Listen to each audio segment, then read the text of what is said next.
Hello friends, आपका स्वागत है हमारे चैनल लाइक स्टडी 09 पर, जिससे हो जाएगा आपको अपनी पढ़ाई से प्यार। चलिए शुरू करते हैं आज के टॉपिक से, जो होने वाला है मुगल काल में हुमायूं। हम इससे पहले जो है बात कर चुके हैं बाबर की, जहां हमने बात की थी जो बाबर था वो उसको जो है अपने पिता से एक छोटी सी रियासत मिलती है फरगना की, और जब फरगना से वो आगे बढ़ता बढ़ता समरकंद को लेना चाहता है तो उसके लिए वो 3 अटेम्प्ट भी करता है।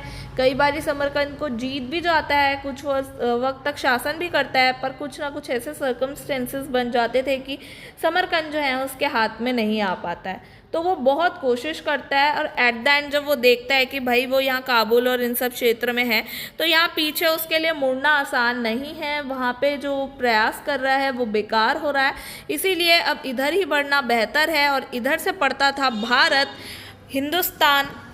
इसीलिए अब जो है वो हिंदुस्तान में एंट्री लेता है और हिंदुस्तान में जो है अब अटैक करके जो है अपना शासन करना शुरू करता है। तो पहला जो है अटैक भेरी का, वो भेरे के किले पे करता है और वहाँ पे बारूद और तोपखाने का इस्तेमाल करता है। ऐसे ऐसे कई सारे अटैक करते करते जो है फर्स्ट बैटल ऑफ पानीपत में जो है वो विजय पाता है। इब्राहिम लोदी को, जो दिल्ली सल्तनत का आखिरी सुल्तान था, उसको हरा देता है।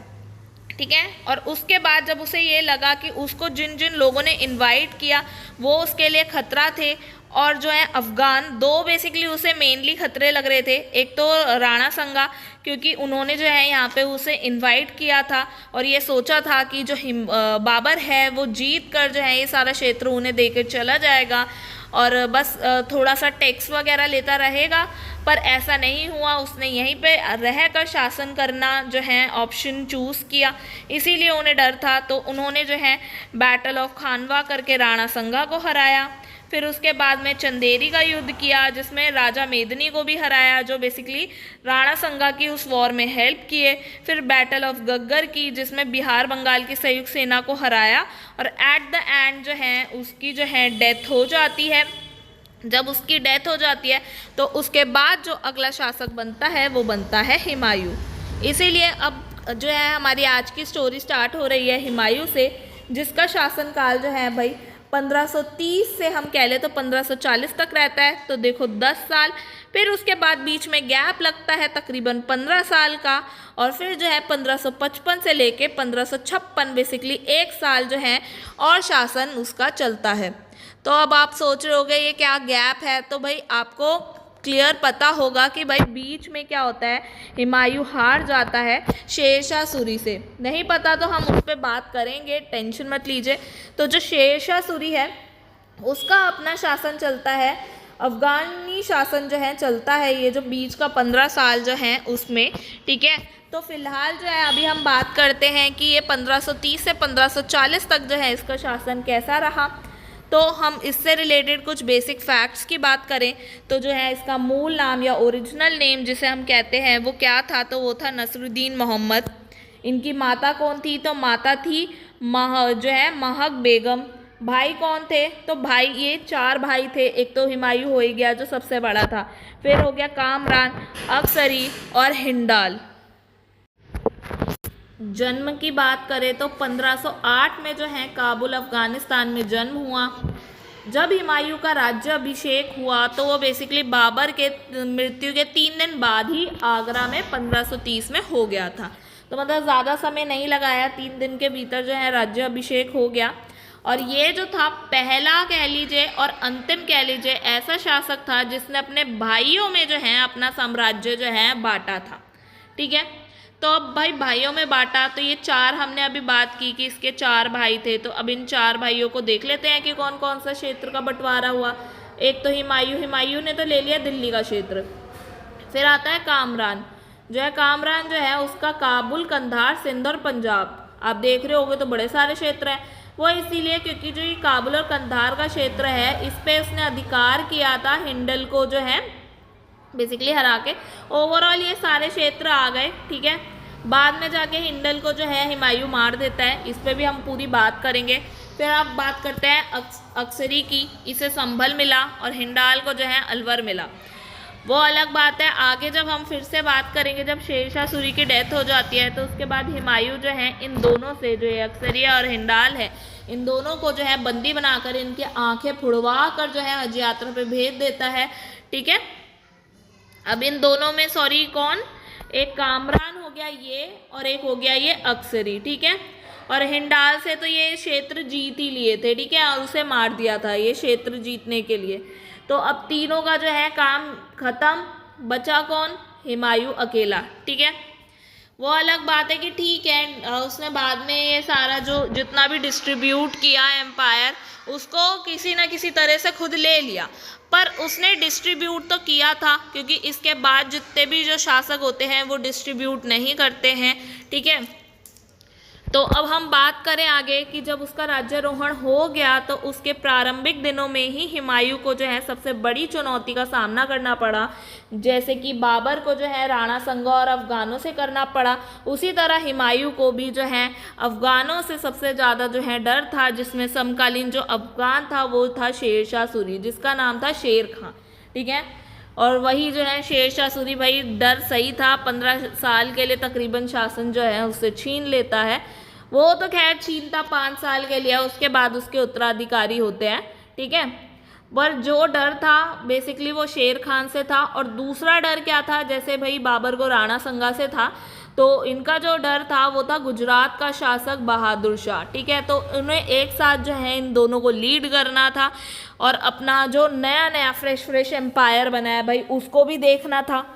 ठीक है, और ऊपर से दुश्मन इतने, तो ये सारी सिचुएशन को उन्हें हैंडल करना था। ठीक है, तो वो अब जो है शुरू करते हैं गुजरात से। गुजरात में जो है 1531 में अपना फर्स्ट अटैक कालीझर का जो फोर्ट है वहाँ पे करते हैं। तो वहाँ पे जो है चंदेला डायनेस्टी के जो है प्रताप रुद्रदेव शासक थे और उनको जो है ये हरा देता है। ठीक है, इसमें अब वो हरा के भी ना, पर इस कालीझर का जो फोर्ट था उस पे जो है अपना सफल अधिकार जो है एक तरह से वो नहीं कर पाता है। ठीक है, तो भाई ऐसा क्यों, क्योंकि किले की जो है ऊंचाई बहुत थी। अब भाई देखो किला यहाँ पर है, ये रहा किला, कोई पर्वत है, पहाड़ है, तो कोई भी सेना आएगी तो इन्हें तो पहले ही दिख जाएगा, तो इनके लिए अटैक करना भी ईजी है ना। और ऊपर से भाई कोई भी सेना आएगी उसको ऊपर जाने में बड़ी दिक्कत होगी, इनको बल्कि नीचे उतरने में आसानी होगी। तो ये प्लेस काफ़ी सेफ एरिया बन गया था, इसीलिए जो है भाई यहाँ पे एक तो सेफ्टी बहुत थी, ये एक रीज़न था कि भाई वो बेशक जो है वहाँ के शासक को हरा दिया, पर जो फोर्ट है उस पर अधिकार नहीं कर पाया। और कारण क्या था, वहाँ का स्थानीय प्रतिरोध। ये यहाँ पे जो है स्थानीय प्रतिरोध इतना हुआ कि जीतने के बाद भी जो है ये किला उसका अपना नहीं हो पाया। अब पॉइंट ये है कि भाई उसने इस पर अटैक क्यों किया, तो अटैक करने का रीज़न था कि बहादुर शाह को रोकना था, जो अलग बात है उसे उसमें असफल ही रहा, क्योंकि उसके पास तो ये किला आ ही नहीं पाया। और दूसरा क्या था, रायसेन के किले को भी उसे जीतना था यहाँ के ज़रिए से। ठीक है, अब हम बात करते हैं कि भाई जीत उसकी हुई पर हार फिर भी मिली। उसी तरह अब जो है 1532 की तो बैटल ऑफ दोहेरिया या देवरा जो है हम कह सकते हैं वो युद्ध हुआ। अब वो युद्ध क्यों हुआ, तो युद्ध का कारण था बंगाल पर नियंत्रण करने के लिए जो है सत्ता संघर्ष। तो किस में सत्ता संघर्ष थी, अफगान्स में जो है महमूद लोधी और शेर खां की मिलीजुली सेना और यहाँ हुमायूं की। तो जब ये वॉर होती है तो इस वॉर में जो है हुमायूं जीत जाता है। ठीक है, और होता क्या है, ये जो शेर खां था ये हुमायूं का सबसे बड़ा दुश्मन था, इसीलिए जब 1532 में फर्स्ट अटैक किया था ये चुनारगढ़ का, तो उस समय जो है क्या होता है, हुमायूं जो है 6 महीने तक घेराबंदी रखता है और एट द एंड जो है वो यहाँ शेर खान जो था उसको हरा देता है। तो एट द एंड उसको जो है संधि करनी पड़ती है शेर खान को, और अपना बेटा जो है कुतुब खां उसको जो है एक जमानत के तौर पे हुमायूं के पास जो है उसकी सेवा के लिए दे देना पड़ता है, अपने बेटे को देना पड़ता है, इतनी बड़ी जो है मजबूरी पड़ जाती है। और यहाँ पे अटैक क्यों किया गया था चुनारगढ़ का, तो भाई ये जो है पूर्वी भारत का द्वार कहा जाता है, इसीलिए जो है इस क्षेत्र को जीतना उसके लिए ज़रूरी हो गया था। ठीक है, अब हम बात करते हैं 1533 की। तो इस समय कंडीशन क्या बन रही थी, क्योंकि ये तो अफगानों के साथ लड़ाई हो गई, पर उसका दूसरा राइवलरी भी तो उसका था ना, दुश्मन तो था ना बहादुर शाह गुजरात का शासक। तो वो जो है बहादुर शाह क्या कर रहा था, मेवाड़ में अपनी शर्तें मनवा के संधि करवाने पे उन्हें जो है विवश कर दिया। अब क्यों, मेवाड़ में जो शासक थे सिसोदिया वंश के, वहाँ पे जो शासक था विक्रमादित्य, वो काफ़ी कम उम्र का था, इसीलिए जो है उस पर प्रेशराइज करके उसे जो है संधि कर ली। और क्या किया, गुजरात के शासक बहादुर शाह ने बेहतर तोप खानों के निर्माण के लिए टर्की से तोपची मंगवाए थे। रूमी खां को उसने बुलाया कि भाई आप आओ, क्योंकि उसने देखा भाई बाबर के टाइम से ही कि भाई तोपों का प्रचलन इतना बढ़ गया कि अब उसने प्रॉपरली टर्की से जो है बुलाया तोपची को। और बहादुर शाह ने इसी क्या हुआ, जब इस पे आक्रमण किया था ना मेवाड़ पे, इस कंडीशन में क्या हुआ, वहाँ की जो राजमाता थी कर्णवती, उन्होंने हेल्प के लिए हुमायूं से जो है आग्रह किया और उसे जो है राखी भेजी कि भाई आप मेरे भाई बन जाओ और मेरी जो है मेरी हेल्प करो, इस बहादुर शाह से मुझे बचाओ। अब क्योंकि बहादुर शाह भाई उसका भी दुश्मन ही था, ठीक है, उसको इससे बचना था, तो उसने जो है एट द एंड 1535 पे आके जो है ये बहादुर शाह जो था गुजरात का, इसे हराया कि भाई बहन को तो बचाना ही पड़ेगा, बहन ने राखी बांधी है, तो इसीलिए जो है अब आगे चल के इसे हरा देता है। और 1538 तक आते आते क्या होता है, अब ये सेकंड अटैक करता है बनावली यूपी के ये चुनार नगर पे, ठीक है, वहाँ पे हुमायूं द्वारा जो है दूसरी घेराबंदी की जाती है, ठीक है, जहाँ हमने अभी पहली ऊपर देखी थी ना, जब वो जीतता है तो कुतुब खां को उसे शेरशाह को जो है देना पड़ता है, पर फिर बाद में उसे फिर से अटैक करना पड़ जाता है। अब होता क्या है, इस समय पे शेर खां वहाँ से निकल के बंगाल चला जाता है, ठीक है, और उस स्थान पे कब्जा कर लेता है, यहाँ से बचा तो वहाँ चला गया। अब उसने बेशक, अब क्योंकि शेर खां जो है वहाँ से भाग गया, चला गया, तो अब हुमायूं के पास फिर से जो है चुनारगढ़ का किला अपना वापस आ गया, क्योंकि शेर खां ने ही कंट्रोल किया था उस पर। अब वो यहाँ से चला गया तो अब वो उसके अंडर आ गया, बट क्योंकि उसने ऐसा किया इसीलिए हुमायूं फिर से जो है गौड़ नामक स्थान पे गया, जहाँ पे शेर खां जो है बच के चला गया ना बंगाल में, वो वहाँ पे चला गया और वहाँ पे जाके भी जो है उससे जो है ये गौड़ नामक स्थान जो था वो हथिया लिया और उसका नाम जो है जन्नताबाद रख दिया। अब देखो ये बंगाल के गौड़ क्षेत्र में क्यों गया, वो इसीलिए क्योंकि इस समय जो है शेर शाह सूरी जो था, या शेर खां कह लो, वो जो है बंगाल बिहार में अपना जो है ना इन्फ्लुएंस जो है काफ़ी ज़्यादा बढ़ा रहा था, अपना क्षेत्र विस्तार कर रहा था, उभर रहा था वहाँ पे, इसीलिए वो उस क्षेत्र में गया। आगे चल के क्या होता है, फिर 1539 में बैटल ऑफ चौसा होता है, क्योंकि अब देखो उसके दो राइवलरीज थे, एक तो भाई ये बहादुर शाह था, ठीक है, बहादुर शाह, अब बहादुर शाह को तो उसने हरा दिया, तो अब दूसरा एक यही बचा है, चुनारगढ़ पे बार बार अटैक किया, और जो भी है उन्हें सारी दिक्कत इन अफगानों से हो रही थी, शेर खां से हो रही थी, तो अब उसे हराना था, इसलिए हुआ 1539 में बैटल ऑफ चौसा शेर खान के बीच और हुमायूं के बीच, जिसमें शेर खान जो है जीत जाता है, ठीक है।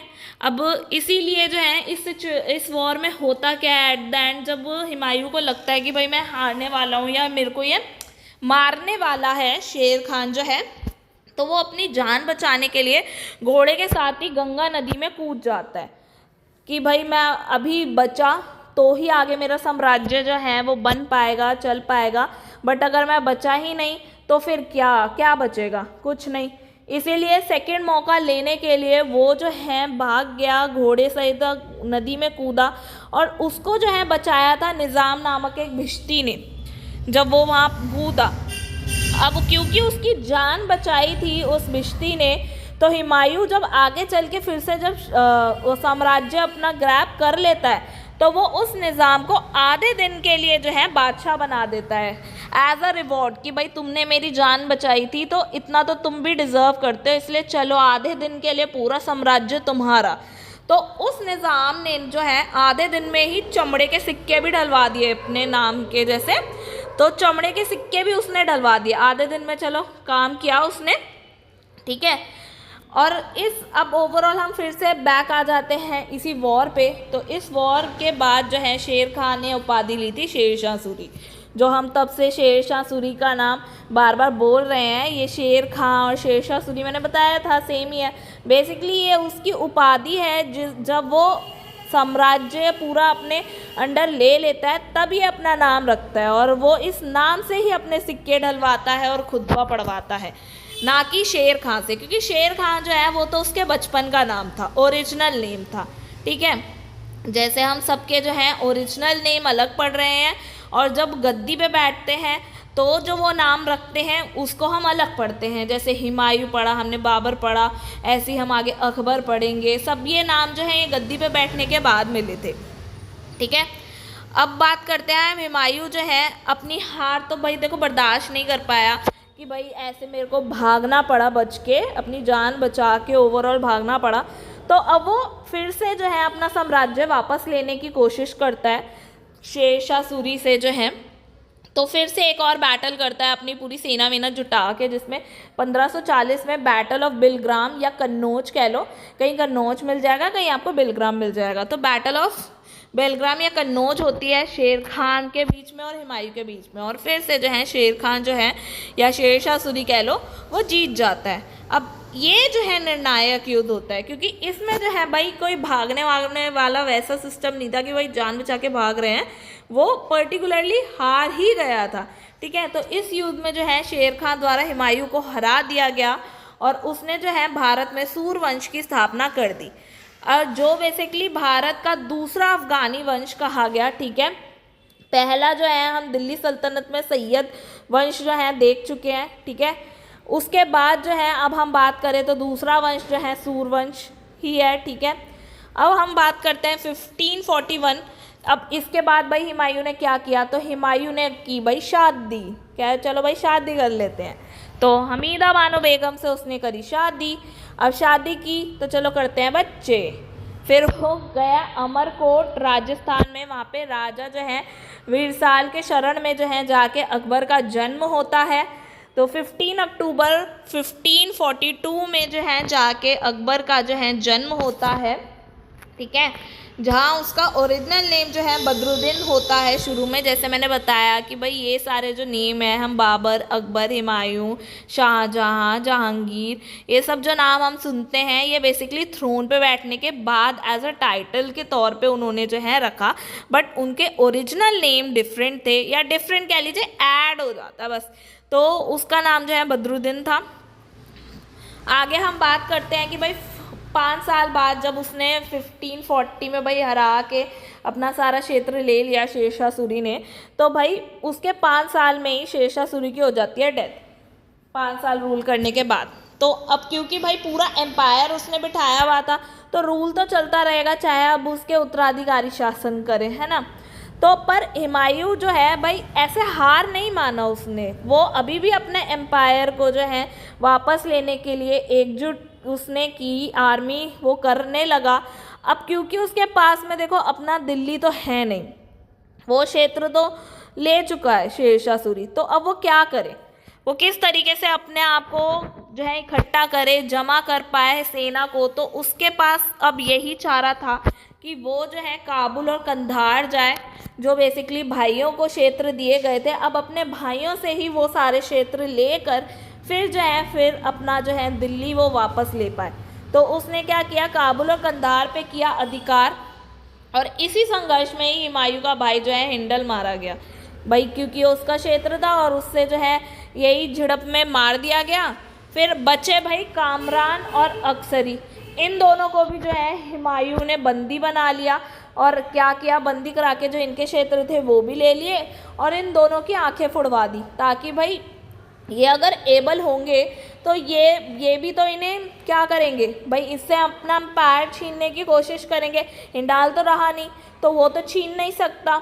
अब कामरान और अक्सरी तो जिंदा है ना, तो वो तो कभी भी अटैक कर सकते हैं, इसीलिए उसने उन्हें कैपेबल ही नहीं रखा कि भाई वो जो है आगे शासन कर पाएँ या आगे जो है उनको हुमायूं को परेशान कर पाए। इसलिए उसने अपने भाइयों की आंखें ही फुड़वा दी और उन्हें कहा अब चलो भाई आप जाओ हज की यात्रा करने, क्योंकि जीवन दान तो दे दिया, बस आंखें नहीं दे रहा, क्योंकि भाई तुम जो है अटैक करने आ जाओगे, तो तुम जो है अपना जो बचा जीवन है वो ईश्वर के नाम कर दो, अपने हज यात्रा पे चले जाओ। तो वो चले गए हज यात्रा पे। अब 1554 में आके जो है उसने अब धीरे धीरे शुरुआत करी, पेशावर को जीता, 1555 तक लाहौर तक आया, लाहौर जीता। अब वहीं 1555 में जो है मच्छीवाड़ा का युद्ध किया, ठीक है, ये बैटल ऑफ मच्छीवाड़ा। अब ये भी क्यों किया गया, ये देखो, ये वही रीज़न थे कि शेरशाह के उसने जो उत्तराधिकारी उसने देखे वो कुशल तो थे नहीं, ठीक है।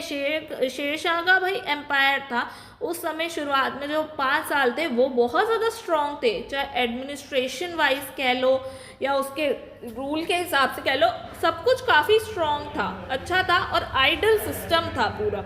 पर उसके बाद के जो भाई उत्तराधिकारी उस हिसाब से मेंटेन कर नहीं पाए, तो वो उसी चीज़ का फ़ायदा लेना चाहता था और भारत में फिर से अधिकार करने की जो कोशिश उसकी थी वो शुरुआत हुई बैटल ऑफ मच्छीवाड़ा से, जहाँ ये जो अफ़गान शासक थे नसीब खां और तातर खां, हुमायूं के साथ वॉर हुआ जिसमें हुमायूं जो है जीत जाता है। अब अफ़गान्स भी हार गए, तो अब उसको ना अफ़गानों का डर, तो अब जो है उसे हराना है, शेरशाह सूरी के जितने भी सक्सेसर्स हैं उनको। तो अब जो है बैटल ऑफ सरहिंद की जाती है 55 में ही, 1555 23 जुलाई में। हुमायूं था और भाई शेरशाह सूरी का अंतिम वंशज जो है वंशज होगा, क्योंकि इस वॉर में जो है हुमायूं जीत गया। तो अंतिम वंशज जो था वो कौन था, तो वो था सिकंदर सूरी। वंशज से मतलब जो शासक है, ठीक है, तो जो अंतिम शासक है वो है सिकंदर सूरी, उसको जो है ये यहाँ हरा देता है, ठीक है। और फिर से जो है मुग़ल साम्राज्य की स्थापना हो जाती है 15 वर्ष बाद में, ठीक है। अब जो है हम बात करते हैं कि ठीक है, फिर से मुग़ल एम्पायर जो है इस्टेब्लिश हो जाता है। तो अब उसके बाद वो काम क्या करता है, तो 24 जनवरी 1556 में अपने शासनकाल में ही ये दीन पनाह सिटी जो है दिल्ली में उसको बसाता है और वहाँ पे जो है एक लाइब्रेरी फॉर्म करता है शेर मंडल की, ठीक है। और परेशानी या दिक्कत देखो कि भाई वो उसी की सीढ़ियों से फिसलकर गिर के घायल होके मर भी जाता है, ठीक है। फिर होता क्या है, अब इसी चीज़ को लेकर जो है इतिहासकार जो लेन पुल हैं वो बताते हैं या कहते हैं कि हुमायूं अपने जीवन भर में लड़खड़ाता रहा और अंत तक लुढ़क कर अपनी जान गंवा बैठा। ये एक तरीका का मजाक ही है कि भाई लड़खड़ाता रहा, क्योंकि इधर से उधर वो भागता रहा कि भाई मेरे को मेरा साम्राज्य मिल जाए, तो वो यही करता रहा और एट द एंड मरा भी कैसे, लड़खड़ा कर ही जो है उसने अपनी जान गंवाई, ठीक है। वहीं अबुल फजल की बात करें तो जो अबुल फजल है उसने बोला हुमायूं को जो है इंसान कामिल की उपाधि उसने दी और बताया कि जो ज्योतिषी थे वो बताते थे कि इसका तो भाई अटूट विश्वास था कि भाई ज्योतिषी में कि हफ्ते में 7 दिन तो 7 रंग के कपड़े पहनने हैं, तो वो इतना मानता था कि भाई 7 दिन तो 7 कपड़े, ठीक है। तो और बोले हम कि भाई उसके काल में क्या था स्पेशल, तो भाई 2 चित्रकार आए थे, मीर सैयद अली और ख्वाजा अब्दुसमद, ठीक है, ये जो हैं हमें मिलते हैं। और दिल्ली सल्तनत के उपरांत ही हुमायूं ने सर्वप्रथम सोने के सिक्के चलवाए थे और हुमायूं के बाद जो है शेरशाह सूरी ने सोने के सिक्के चलवाए थे, ठीक है। मतलब वो पहले ही चलवा चुका था, उसको जो है शेरशाह सूरी ने कंटिन्यू कर दिया था। अब हम बात करें 26 जनवरी 1556 की, तो इस ईयर में जो है हुमायूं जो है हजरत निज़ामुद्दीन औलिया जो थे उनका अनुयायी बनता था। क्यों, वो इसलिए कि उसकी इच्छा थी कि हजरत निज़ामुद्दीन औलिया जो हैं उनके दरगाह के पास जो है उसे दफनाया जाए, ठीक है, क्योंकि अब वो उनका अनुयायी है तो वो यही चाहेगा ना कि भाई मेरे को जब भी मैं मरूँ तो भाई मेरा जो आइडल पर्सन है, मैं जिसको बहुत ज़्यादा मानता हूँ, भगवान समझता हूँ, तो उनके पास ही मुझे दफनाया जाए। तो अब इसीलिए जब क्योंकि उसकी डेथ हो जाती है, हमने ऊपर देखा कि भाई सीढ़ियों से फिसल कर जो है वो गिर जाता है 24 जनवरी को, तो 26 जनवरी तक ही जो है उसको जो है वहाँ पे हुमायूं टॉम जो बेसिकली दिल्ली में है वहाँ पे उसे दफना दिया जाता है। और किसके द्वारा जो है, हाजी बेगम, बेसिकली उसकी पत्नी थी, उसके द्वारा। ठीक है, अब हम देख लेते हैं कि फिर ये हाजी बेगम है कौन, जो उसकी वाइफ थी। तो हुमायूं की जो है पत्नी, उसने हुमायूं के मकबरे का निर्माण भी कराया। तो ये जो हुमायूं का मकबरे की हमने बात की, उसका निर्माण किसने कराया, उसी की बीवी हाजी बेगम ने।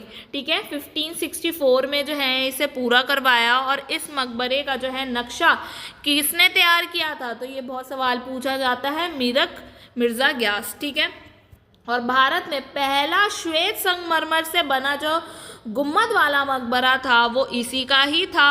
और इस मकबरे के जो है परित एक बाग की रचना कराई गई। ठीक है, और हम बात करें हुमायूं की जो बहन थी, इसका भी बहुत ज़्यादा रेफरेंस आता है, नेम देखते हैं, गुलबदर बेगम। क्यों हम इसके बारे में जानते हैं, क्योंकि इसने जो है हुमायूं की जीवनी लिखी, हुमायूं नामा। ठीक है, इसीलिए हम उनका नाम भी पढ़ते हैं। अभी हमने दो जो है फीमेल्स के नेम देखे, एक तो हाजी बेगम जो कि उसकी खुद की बीवी थी, जिसने उसके लिए मकबरा बनवाया था। मीरक मिर्ज़ा ग्यास से जो है उसका नक्शा तैयार करवाया था, पहला श्वेत संगमरमर का गुम्मद वाला मकबरा बनवाया। और इसकी जो ऑटोबायोग्राफी लिखी थी, ऑटोबायोग्राफी कह रही हूँ, बायोग्राफी जो लिखी थी वो गुलबदर बेगम ने लिखी थी। तो अब हम इसके बाद जो हैं, जो बेसिकली 15 साल जो हम बीच में कह रहे हैं गायब हो जाते हैं, जो सूर्यवंश के होते हैं, तो अब हम उसको भी जो है कवर करने वाले हैं अपनी नेक्स्ट क्लास में। तो आई होप आपको आज की क्लास अच्छी लगी होगी। अगर आपको आज की क्लास अच्छी लगे तो प्लीज़ लाइक शेयर सब्सक्राइब करना ना भूले, बेल आइकन को दबाना ना भूले। मिलते हैं नेक्स्ट वीडियो में, तब तक के लिए गुड बाय।